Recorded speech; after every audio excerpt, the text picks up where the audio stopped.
I had just picked up a smashed sandwich lying near a bench when I noticed a tall shadow slowly approaching. At first, I panicked, thinking he would yell at me for touching food on the ground, but instead, the stranger politely asked if he could have the sandwich. Confused but kind of scared, I handed it to him anyway. Later, I found out he had actually been testing my generosity. When he saw that I shared without hesitation, he signaled his driver, who returned carrying bags filled with fresh food. But his driver also whispered that his family was forcing him to return home and choose a bride. His stepmother wanted full control of his life, so he suddenly announced that he would choose his own partner. Then, out of nowhere, he asked me if I was willing to marry him. I was innocent and didn't fully understand what a marriage meant. All I heard was that I'd never be hungry again, so I nodded with a big smile. His assistant took me for a complete checkup, and the report said I had memory issues and thought like a young child. After I bathed and changed into clean clothes, he finally saw my real face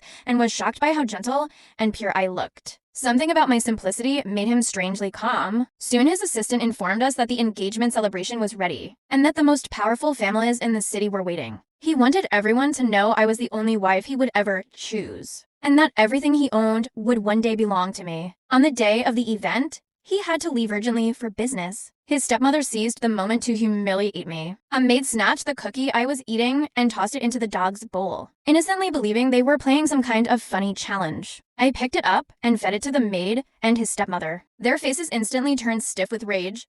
Just then, he rushed back. His stepmother loudly complained that I had ruined the entire banquet, but he stepped in front of me and calmly said, "As long as she smiles, I don't care what the world thinks. Everything I have belongs to her."